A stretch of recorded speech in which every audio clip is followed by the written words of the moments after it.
Hey everyone, this is Jyoti here and welcome back to my channel. और आज हम कुछ इम्पॉर्टेंट फैक्ट्स करने वाले हैं एजुकेशन से रिलेटेड। और इसमें से आपके 4 से 5 क्वेश्चन मुझे ऐसा लगता है कि आ सकते हैं, क्योंकि ये बेसिक क्वेश्चंस है, वन लाइनर टाइप। तो बहुत इम्पॉर्टेंट है। तो प्लीज़ वीडियो को पूरा देखना, ध्यान से देखना। और पीडीएफ के लिए टेलीग्राम ग्रुप ज्वाइन कर लेना, वहाँ से आप लोगों को पीडीएफ मिल जाएगा। तो जो फर्स्ट है इसमें वो है एजुकेशन। जो है वो लैटिन भाषा के शब्द से बना है, जिसका जो जिस शब्द से बना है वो है एजुकेटम से। ठीक है, तो लैटिन भाषा का शब्द है एजुकेटम, उससे हमारा एजुकेशन बना है। और ये बहुत ही इम्पोर्टेंट एक डेफिनेशन है, एक परिभाषा है, एक स्टेटमेंट है जो कि गांधी जी द्वारा दी गई है। उन्होंने कहा था कि शिक्षा से मेरा अभिप्राय बालक तथा मनुष्य के शरीर, मन तथा आत्मा में अंतर्निहित शक्तियों के सर्वांगीण प्रकटीकरण से है। मतलब बच्चा मन से, शरीर से या आत्मा से, उसके अंदर जो भी शक्तियाँ हैं उनका वो प्रकटीकरण करे, उनको वो प्रेजेंट करे। तो ऐसा गांधी जी का मानना था। और कुछ परिभाषाएं भी पूछ ली जाती हैं उसमें एंट्रेंस में। तो ये ध्यान रखना, ये बहुत ही इंपॉर्टेंट है और काफ़ी बार पूछी भी गई है। सच्ची शिक्षा के द्वारा बालक को बेरोजगारी के एक प्रकार की सुरक्षा मिलनी चाहिए, तो ये भी गांधी जी ने कहा था। इसके अलावा जो सच्ची शिक्षा बालक और बालिकाओं के लिए बेकारी के विरुद्ध एक प्रकार का बीमा है, तो यह कथन भी गांधी जी का है। और गांधी जी ने बेसिक एजुकेशन का कॉन्सेप्ट दिया था, उसके बारे में भी मैं आपको पढ़ाऊंगी एग्ज़ाम के पॉइंट ऑफ व्यू से, वो भी बहुत इंपॉर्टेंट है। आगे हमारा है, किसने कहा कि गांधी जी ने अपनी योजना में प्रकृतिवादी, अपने उद्देश्यों में आदर्शवादी तथा अपने कार्यक्रम एवं कार्यविधि में प्रयोजनवादी है। तो ये कहा था एम पटेल ने। ये संप्रदाय हैं आदर्शवाद, प्रकृतिवाद, प्रयोजनवाद एजुकेशन की। और जो ओडीएल का एग्ज़ाम देंगे उन्हें मुझे लगता है कि बहुत अच्छे से पता भी होगा। तो प्लीज़ एक बार कमेंट सेक्शन में बताइए कि आप क्या समझते हैं प्रकृतिवाद या आदर्शवाद या प्रयोजनवाद से। एक बार कमेंट में ज़रूर ज़रूर बताना जिन्हें भी पता है। आगे हमारा जो सिक्स्थ वाला है वो है शिक्षा की प्रक्रिया के अंग है। जो एजुकेशन का जो प्रोसेस है उसके जो इम्पोर्टेंट पार्ट्स होते हैं वो होते हैं, शिक्षक होता है, पाठ्यक्रम जो करिकुलम होता है, और पर्यावरण होता है, यानी आप कैसा इन्वायरमेंट बच्चे को दे रहे हैं, और बच्चा बच्चा तो मैं मोस्ट इम्पॉर्टेंट है। ठीक है, शिक्षा एक द्विमुखी या द्विध्रुवी प्रक्रिया है, ये किसने कहा था? एडम्स ने कहा था। और उसके बाद है त्रिमुखी, शिक्षा एक त्रिमुखी प्रक्रिया है, ये जॉन डीवी का कथन है, मोस्ट इम्पॉर्टेंट स्टेटमेंट है। जॉन डीवी ने आदर्श विश्वविद्यालय, प्रयोगशाला विश्वविद्यालय तथा लेबोरेटरी विद्यालय के नाम के स्कूल उन्होंने खोले थे। जॉन डीवी कौन से दार्शनिक है? तो जॉन डीवी प्रयोजनवादी है। जॉन डीवी के अनुसार शिक्षा का उद्देश्य क्या होना चाहिए? तो जॉन डीवी का मानना था कि सामाजिक कुशलता का विकास शिक्षा का उद्देश्य होना चाहिए। इसके अलावा जॉन डीवी ने जो प्रोग्रेसिव एजुकेशन है, प्रगतिशील शिक्षा का कॉन्सेप्ट भी जॉन डीवी ने दिया था। शिक्षा को समाजीकरण की प्रक्रिया किसने कहा है? तो जॉन डीवी ने कहा है। प्रयोजनवाद के प्रतिपादक थे, तो प्रयोजनवाद के प्रतिपादक कौन थे? चार्ल्स पियर्स एवं विलियम जेम्स। प्लीज़ एक बार जिनको भी संप्रदाय पता है वो प्लीज़ कमेंट सेक्शन में बताइए। बाकी नेक्स्ट मैं जो क्लास लूँगी उसमें मैं ये थोड़ा थोड़ा क्लियर कर दूँगी ये होते क्या हैं। आगे है जॉन डीवी के दर्शन पर आधारित प्रोजेक्ट विधि के जन्मदाता, तो किल पैट्रिक है, ये बहुत इंपॉर्टेंट है। किल पैट्रिक जो है वो एक प्रयोजनवादी थे। प्रोजेक्ट वह सहृदय उद्देश्यपूर्ण कार्य है जो सामाजिक वातावरण में पूर्ण संलग्नता से किया जाए, तो ये किल पैट्रिक की परिभाषा है और वो प्रोजेक्ट मेथड के जन्मदाता है। कोलंबिया विश्वविद्यालय में शिक्षा शास्त्र के प्राध्यापक किलपैट्रिक शिष्य थे। तो किसके शिष्य थे वो वहाँ पे? तो वो थे जॉन डीवी के। किलपैट्रिक महोदय ने प्रोजेक्ट के कितने प्रकार बताए हैं? तो वो बताए हैं 4 टाइप्स के प्रोजेक्ट बताए हैं। प्रोजेक्ट पद्धति का पहला पद होता है परिस्थिति का निर्माण करना। टोटल 6 पद होते हैं प्रोजेक्ट मेथड के। जब आप प्रोजेक्ट बच्चों को देंगे बनाने के लिए तो पहला होता है परिस्थिति का निर्माण करना। इसके 6 स्टेप होते हैं।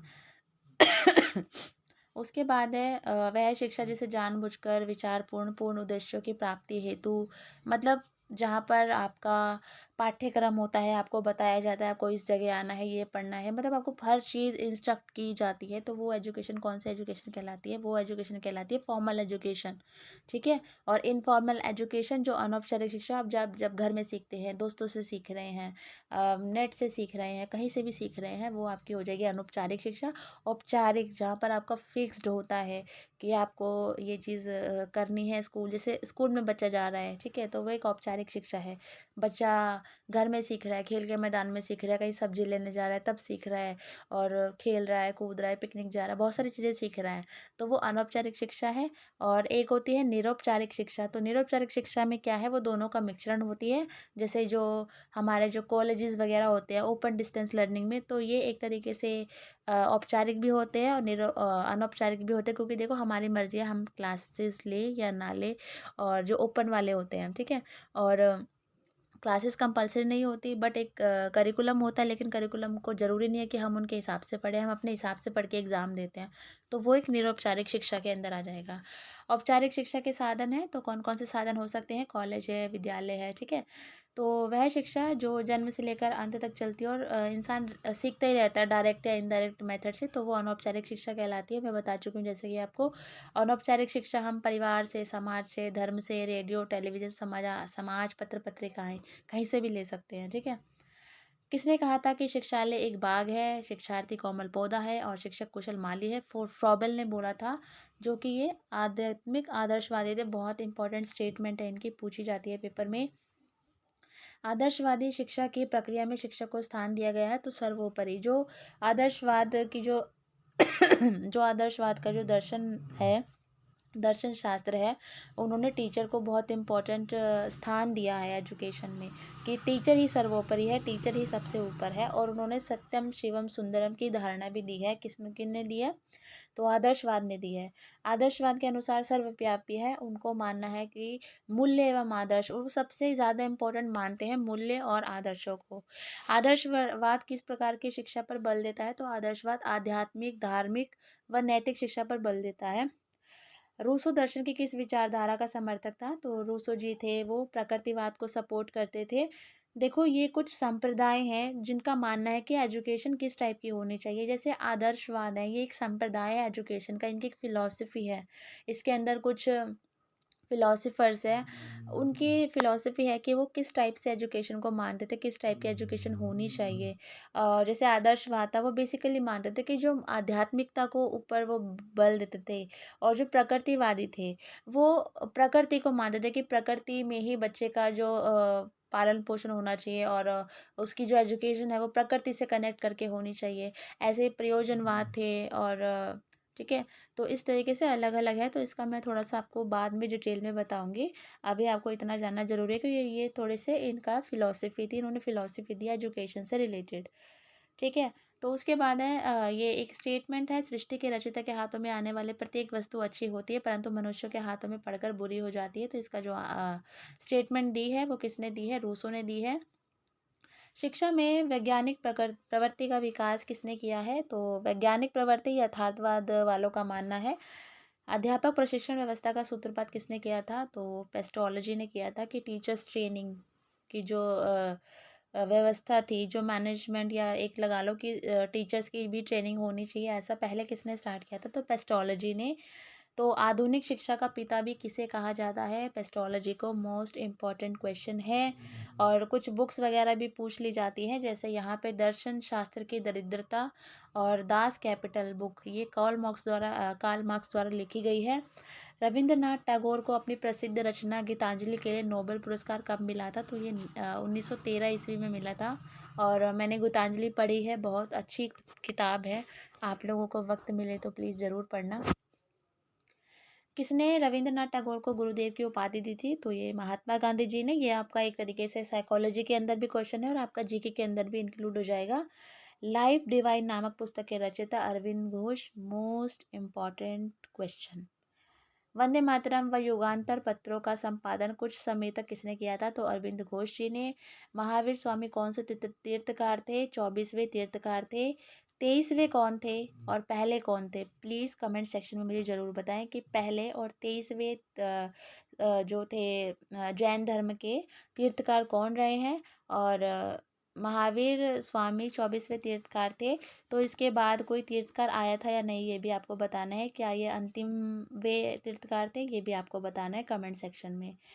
नीति निर्देशक तत्वों की चर्चा संविधान के किस भाग तथा किस अनुच्छेद में की गई है, तो चतुर्थ भाग और अनुच्छेद 36 से 51 में। अस्पृश्यता का अंत संविधान के किस अनुच्छेद द्वारा किया गया है, अनुच्छेद 17। मोस्ट इंपॉर्टेंट क्वेश्चन है, ये पूछा ही पूछा जाता है। अनुच्छेद 28 के अंतर्गत राज्य निधि से पूर्णतः पोषित किस संस्था में कोई धार्मिक शिक्षा नहीं दी जाएगी। ये अनुच्छेद 28 कहता है कि किसी भी संस्था में कोई धार्मिक शिक्षा नहीं दी जाएगी। उसके बाद है सभी अल्पसंख्यकों को अनुच्छेद 30(1) में शिक्षा संस्था स्थापित करने का अधिकार है। जो माइनॉरिटीज़ है वो अनुच्छेद 30(1) के अनुसार अपनी शिक्षा संस्था स्थापित करने का उनको अधिकार है, वो कर सकते हैं। 1976 में किस संशोधन द्वारा संविधान में प्रस्तावना व समाजवाद धर्मनिरपेक्षवाद शब्द जोड़ दिए गए थे, तो 42वें संशोधन द्वारा 1976 में एक संविधान में अमेंडमेंट हुआ था, जिसके आधार पर, जिसके बेस पर प्रस्तावना में, जो हमारी प्रस्तावना है संविधान की, उसमें समाजवाद व धर्मनिरपेक्षवाद शब्द को जोड़ दिया गया था। संविधान के किस अनुच्छेद में 6 वर्ष से कम आयु के बच्चों की पूर्व बाल्यकाल देखभाल व शिक्षा को अनिवार्य एवं निःशुल्क घोषित किया गया है, तो अनुच्छेद 45 इसका आंसर है। अनुच्छेद बहुत इंपॉर्टेंट है एजुकेशन से रिलेटेड, प्लीज़ इसको ध्यान से करके जाना। निर्बल वर्गों विशेषतः अनुसूचित जो SC ST होते हैं, तो इनको शैक्षिक तथा आर्थिक अधिकारों की रक्षा अनुच्छेद 46 में की गई है, कि इनको शिक्षा तथा आर्थिक अधिकारों की रक्षा है, इनके इनके एजुकेशनल जो भी इनको जो हेल्प की जाएगी, वो इनके अनुच्छेद 46 में की गई है भारतीय संविधान के। संविधान के मूल कर्तव्य अनुच्छेद 51(a) में वर्णित है कि माता पिता का यह मूल कर्तव्य होगा कि वो 6 से 14 वर्ष के बच्चों को प्रारंभिक शिक्षा के लिए स्कूल में प्रवेश दिलाएं। तो ये एक कर्तव्य है पेरेंट्स का, जहाँ RTE जो 2009 है, राइट टू एजुकेशन कहता है कि हर बच्चे का अधिकार है, तो वहीं पेरेंट्स की भी जिम्मेदारी बनती है, एक फंडामेंटल ड्यूटी है पेरेंट्स की अनुच्छेद 51(a) के तहत, कि वो 6 से 14 वर्ष के बच्चों को प्रारंभिक शिक्षा के लिए स्कूल में ज़रूर भेजें। इसके अलावा किस अनुच्छेद में संघ की राजभाषा हिंदी व लिपि देवनागरी होगी, तो इसका जो आंसर हो जाएगा वो हो जाएगा अनुच्छेद 343 ब्रैकेट में 1। ठीक है। किसने कहा कि प्रजातंत्र जनता का जनता द्वारा, बहुत इंपॉर्टेंट क्वेश्चन है, अब्राहम लिंकन इसका आंसर है।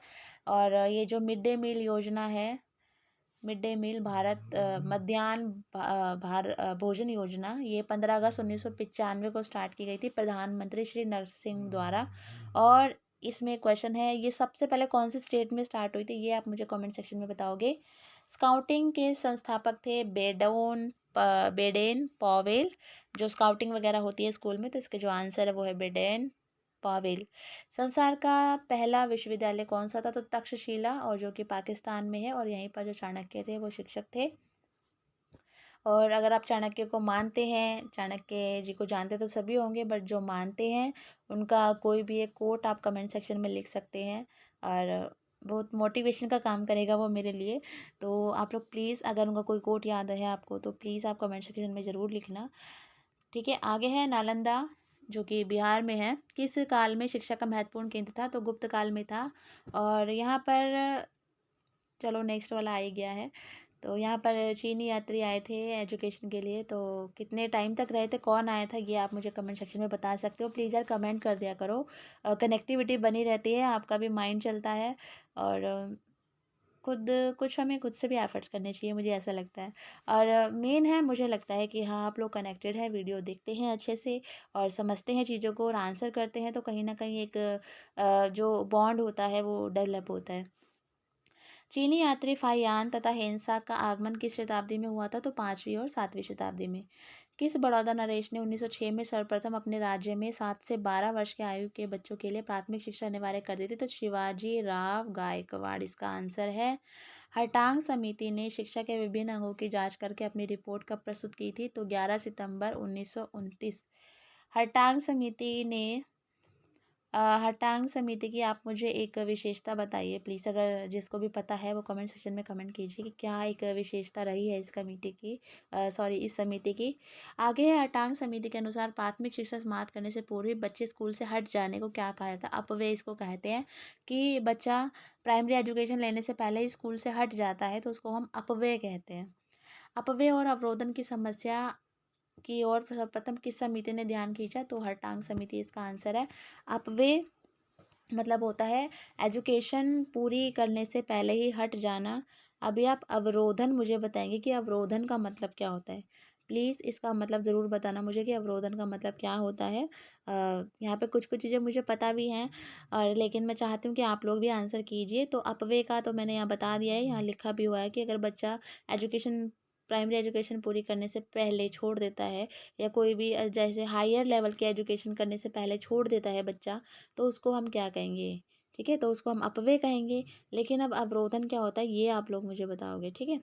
आगे है, वर्धा में प्रस्तावित राष्ट्रीय शिक्षा योजना जो बेसिक शिक्षा है का अंतिम रूप देने के लिए किसकी अध्यक्षता में एक समिति का गठन किया गया? तो डॉक्टर जाकिर जाकिर हुसैन 1937।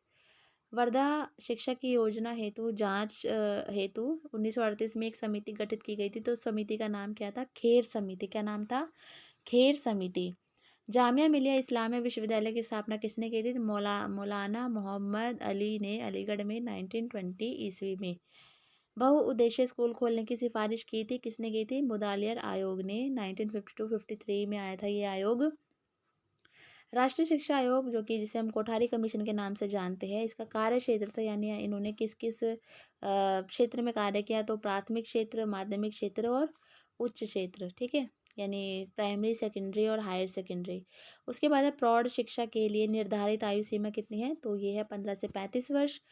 10+2+3 जो 10th 12th एंड ग्रेजुएशन शिक्षा संरचना सर्वप्रथम किस राष्ट्र नीति से घोषित की गई? तो वो है 1968 NEP 1968 के अंतर्गत 10+2+3 की जो संरचना है वो घोषित की गई थी।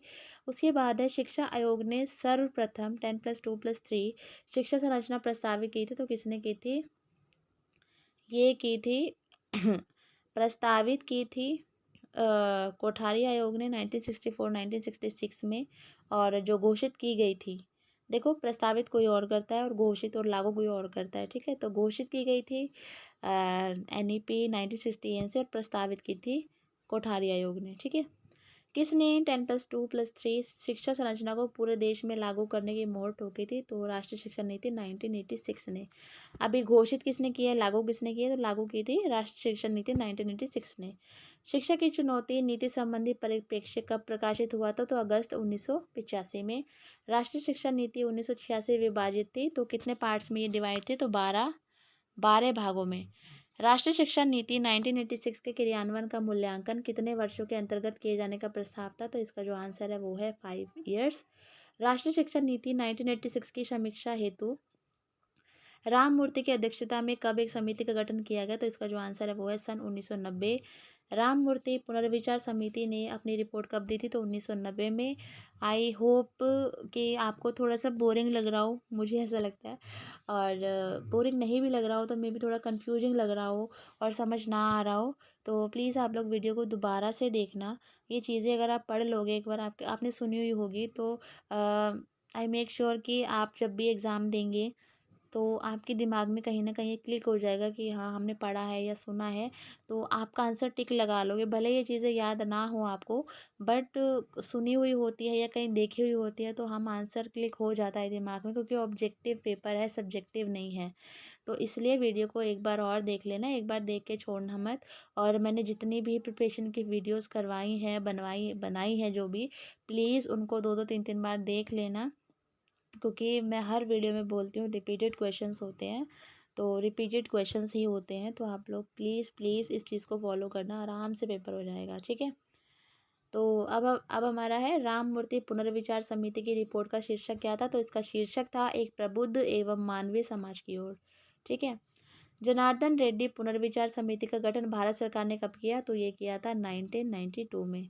राष्ट्रीय शिक्षा नीति 1986 में जो कार्यक्रम प्राथमिक शिक्षा क्षेत्र में सुधार हेतु बनाया गया उसे कहा जाता है, तो उसे क्या कहा जाता है? Operation black board.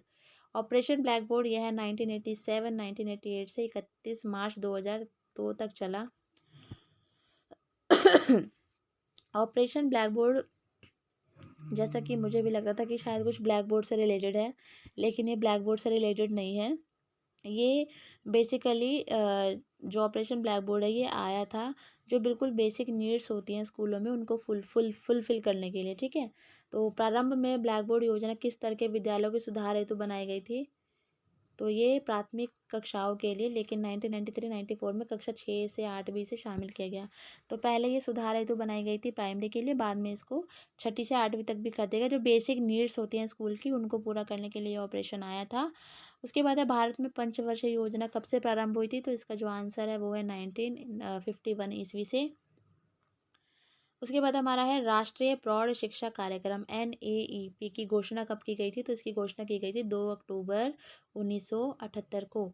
जिला प्राथमिक शिक्षा प्रोग्राम, देखो राष्ट्रीय प्रौढ़ शिक्षा कार्यक्रम ये NAEP की फुल फॉर्म है, तो यहाँ पर मैं फुल फॉर्म भी बीच बीच में करवाती रहूँगी, तो प्लीज़ इसको अच्छे से कर लेना और याद कर लेना क्योंकि फुल फॉर्म भी पूछी जाती है, ठीक है। उसके बाद है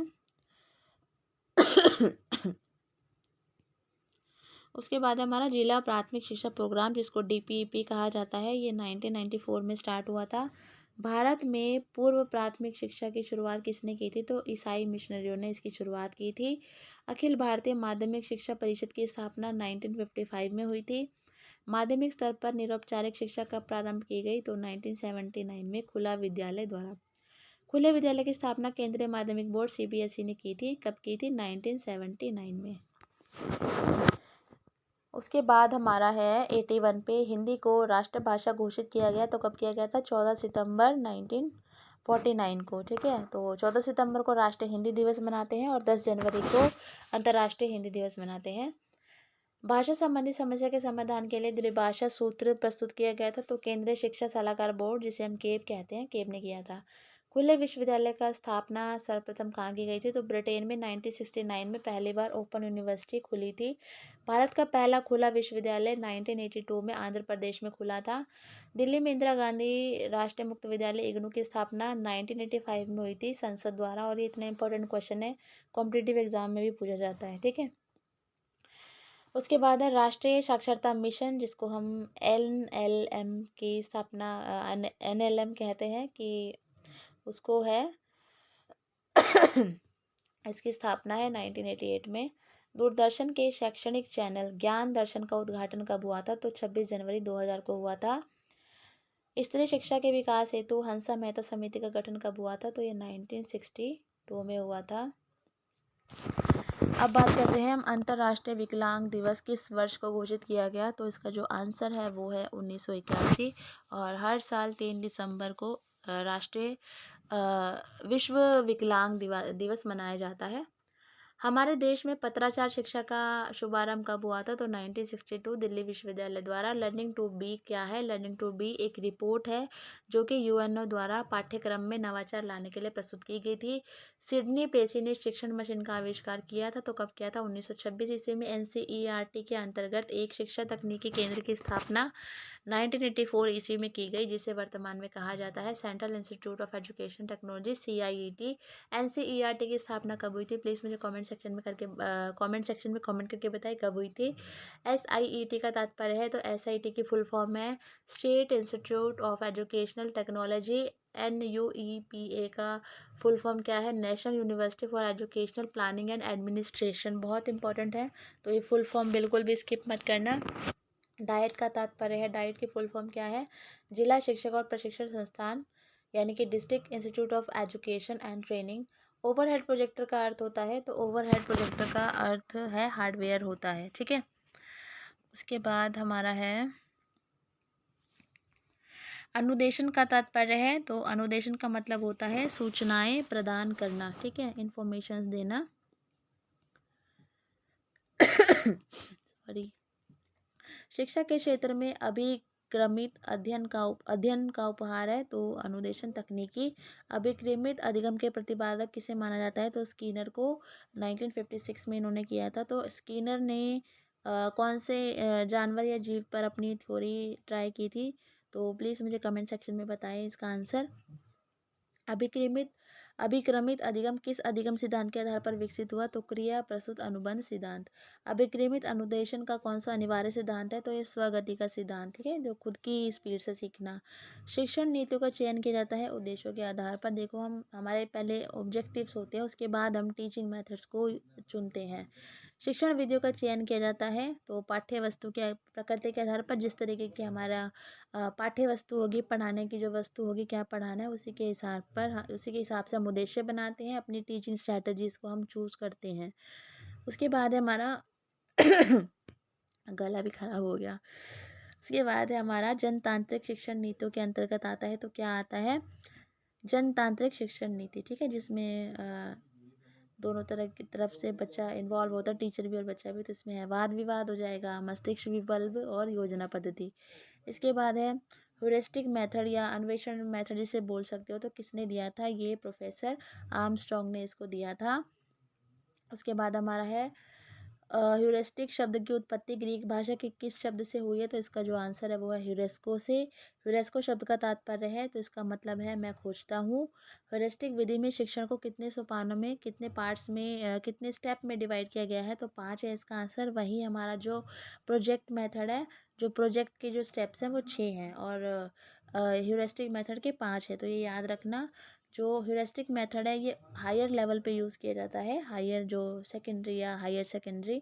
सुकरात ने कौन सी शिक्षण व्यूह रचना प्रतिपादित की? तो प्रश्नोत्तर विधि, तर्क विधि और समस्या समाधान विधि किसने दी थी? तो ये सुकरात ने दी थी। एडियास्कोप द्वारा कार्य किया जाता है, तो अपारदर्शक वर्दू का पर्दे पर बहुत साफ प्रक्षेपण स्लाइड का प्रक्षेपण। एडियोस्कोप होता है तो उसके द्वारा हमें जो पर्दे पर साफ एकदम स्लाइड्स वगैरह दिखती हैं, ठीक है। द्विआयामी शिक्षण चार्ट है, तो ये है द्विआयामी शिक्षण सामग्री है, तो हमारा चार्ट है, ठीक है। और त्रिआयामी हमारा मॉडल है, ठीक है। मॉडल वर्किंग होता है तो वो त्रिआयामी होता है, चार्ट वर्किंग नहीं होता तो वो द्विआयामी होता है। सबसे शक्तिशाली कंप्यूटर है, तो इसका जो आंसर है वो सुपर कंप्यूटर इसका आंसर है। उसके बाद है WWW का फुल फॉर्म आपको पता ही है, वर्ल्ड वाइड वेब। इंटरनेट का अर्थ है world wide computer network. Internet के आवश्यक उपकरण है, तो कौन कौन से हैं? Telephone connection, modem, computer, internet connection, software. सूक्ष्म शिक्षण के आविष्कारक स्टैनफोर्ड विश्वविद्यालय के प्रोफेसर हैं, तो D. एलन। तो इसका आंसर है, इन्होंने 1963 ईस्वी में सूक्ष्म शिक्षण है। तो सूक्ष्म शिक्षण वास्तविक शिक्षण तथा व्यक्तिगत शिक्षण है, माइक्रो टीचिंग जिसे बोलते हैं। उसके बाद है सूक्ष्म शिक्षण का अभिप्राय व्यवहार परिवर्तन करना है। तो शिक्षण प्रशिक्षण करते समय प्रशिक्षु अध्यापकों का शिक्षण कौशल व्यवहार। देखो, इसमें होता क्या है ना, माइक्रो टीचिंग में हम किसी स्पेसिफिक स्किल के ऊपर फोकस करते हैं। जैसे एक क्लास में एक टीचर पढ़ा रहा है, तो उसे बोलना अच्छा आना चाहिए, प्रेजेंटेशन अच्छी होनी चाहिए, क्वेश्चन आंसर अच्छे पूछने चाहिए। तो कोई एक स्किल लेकर हम उस पर उसकी ट्रेनिंग देते हैं, तो इसको हम माइक्रो टीचिंग कहते हैं, ठीक है।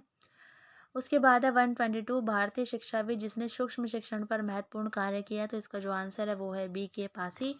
भाषा प्रयोगशाला में एक समय में कितने छात्र काम कर सकते हैं? तो 20 इसका आंसर है। शिक्षण प्रशिक्षण संस्थानों को मान्यता कौन देता है? जो भी आपके जहाँ पे टीचर्स को ट्रेनिंग दी जाती है, तो उसकी जो अप्रूवल कौन देता है? तो NCTE। तो आपको पता ही होगा कि हम कोई भी यूनिवर्सिटी देखते हैं कि वैलिड है कि नहीं, तो हम NCTE की साइट पे चेक करते हैं। NCTE की फुल फॉर्म आप कमेंट सेक्शन में बताइए। भारत में स्कूली शिक्षा में दूरदर्शन कार्यक्रम का प्रारंभ कब किया गया था? तो ये 1961 में किया गया था। भारतीय राष्ट्रीय सैटेलाइट इनसैट की स्थापना कब हुई थी? तो 1982 में इसकी स्थापना हुई थी। एडुसेट सैटेलाइट कब छोड़ा गया था? तो 20 सितंबर 2004 को। एडुसेट किस किस विभाग का संयुक्त प्रोजेक्ट है? तो ये है संयुक्त प्रोजेक्ट NCERT, इग्नू और इसरो तीनों का, ठीक है। उसके बाद हम लोग आते हैं, भाषा शिक्षण में उच्चारण शुद्धता के लिए प्रयोग किया जाता है। तो इसका आंसर है लिंगवा फोन। सीखने में सबसे अधिक भूमिका किस किस ज्ञानेंद्रिय पर होती है? तो आँखों पर, ठीक है। तो सबसे आँखें बहुत ज़्यादा इंपॉर्टेंट रोल प्ले करती है लर्निंग में। संप्रेषण का वह माध्यम कौन सा है जिसमें श्रव्य और दृश्य दोनों सम्मिलित होते हैं? तो टेलीफोन इसका आंसर है, क्योंकि श्रव्य और दृश्य, रुको एक मिनट, टेलीकॉन्फ्रेंसिंग, सॉरी टेलीकॉन्फ्रेंसिंग में हम देख भी सकते हैं, बोल भी सकते हैं, ठीक है। उसके बाद है शैक्षिक उद्देश्यों को बीएस ब्लूम ने वर्गीकृत किया। तो बीएस ब्लूम ने 3 पार्ट में डिवाइड किया था। हमारे जो टीचिंग जो हमारे ऑब्जेक्टिव्स होते हैं, तो बहुत इंपॉर्टेंट क्वेश्चन है, 3 पूछा जाता है, 3 4 5 ऐसे करके आपको ऑप्शन दिए जाते हैं। तो इसका आंसर 3 है। तो पहला है ज्ञानात्मक, दूसरा है भावनात्मक, तीसरा है क्रियात्मक, ठीक है। नॉलेज नॉलेज बेस्ड है। फिर उसके बाद है हमारा जो इमोशनल बेस्ड है, और उसके बाद हमारा साइकोमोटर पे बेस्ड है। और जो व्यवहार परिवर्तन में 3 उसने बताया है एस एम ब्लूम ने, वही है ज्ञानात्मक, भावनात्मक और क्रियात्मक। मापन एक अंग है मूल्यांकन का, ठीक है। एक वैध परीक्षा वह है जो उनकी विशेषताओं तथा गुणों का मापन करती है, जिनका वह मापन करने के लिए की गई। देखो वैध मतलब होता है, जैसे मैंने बोला कि 5 चैप्टर आएंगे आपके, और मैंने क्वेश्चन दे दिया छठे चैप्टर में से, तो ये परीक्षा हमारी वैलिड नहीं होगी, वैध नहीं होगी। वैध वही होता है जितना हमने बताया है, जो सिलेबस में है, और हमने बच्चों को इन्फॉर्म किया है कि बेटा इतने चैप्टर में से आएगा और इस पेज तक ही आएगा, तो वो वैलिड होगा अगर हम उसमें से पेपर बनाते हैं तो, ठीक है। अदरवाइज वो वैलिड नहीं होगा। उसके बाद हमारा एक परीक्षा की विश्वसनीयता की रियालेबिलिटी क्या होती है। तो विभिन्न समय में प्राप्त अंकों की समानता, ठीक है। विश्वसनीय कब होगा, जब विभिन्न समय में प्राप्त अंकों की जो है समानता होनी चाहिए। कि अगर मैं पेपर चेक कर रही हूँ, अगर मैं उसे थोड़ी देर बाद भी चेक करूँ, तो मेरे अंदर वो नहीं आना चाहिए कि मतलब मैं अंक चेंज कर दूँ, ठीक है। तो ये हो सकता है इसका रिलायबिलिटी का। उसके बाद है वस्तुनिष्ठता, ऑब्जेक्टिविटी का क्या अर्थ होता है परीक्षा में। तो ये है कि प्रत्येक शिक्षक द्वारा आंकने पर समान अंक देना। देखो ऑब्जेक्टिव टाइप ये समझ ही सकते हो, मान लो 4 ऑप्शन है क्वेश्चन के, है ना, और अब आंसर तो हमें पता है कि एक ही होगा। तो उसमें 10 टीचर चेक करें, चाहे 12 का चेक करें, चाहे एक चेक करें, तो आंसर तो वही होगा जिसे कोई नहीं चेंज कर सकता। और बार बार अगर हर टीचर अपने अपने हिसाब से चेंज कर रही है, तो वो वस्तुनिष्ठता नहीं होगी पेपर की, ठीक है।